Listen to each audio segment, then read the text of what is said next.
Naging mainit ang labanan sa championship kan NCAA Season 99 Beach Volleyball Tournament sa Subic, Zambales. Ang mga nanggana bistunta sa report na ini.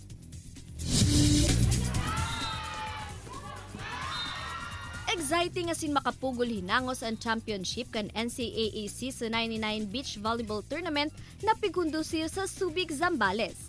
Dukot ang naging laban kan University of Perpetual Help System Dalta Altas asin Mapua University Cardinals sa Beach Volleyball Men's Division na naghaloy sa naninduang set. Makalis na magbutas ni matitinding spike sa sin-blocking kan Altas team captain na si Louie Ramirez na sungkit liwat kan defending champion UPHS Dalta Altas ang bulawan sa final score na 21-13. Malakas yung pakiramdam namin na kaya-kaya namin mag-champion niya.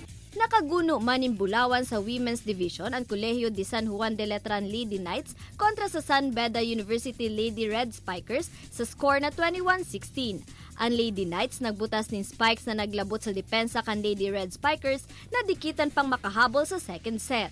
Sabi po sa amin, one game at a time lang po kami. Tsaka mag-enjoy lang po sa loob ng court. Sinagalan po namin every game. Tsaka tinrabaho po lahat-lahat ng game.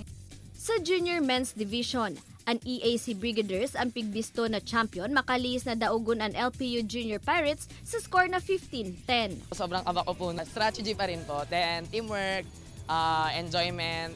Most valuable players in the Gia Marcel Makilag, Louie Ramirez, asin Alijan Abdian. It was a success and we're thinking of putting a girls division next year. Ini si Don Jimenez, Balitang Bicolandia.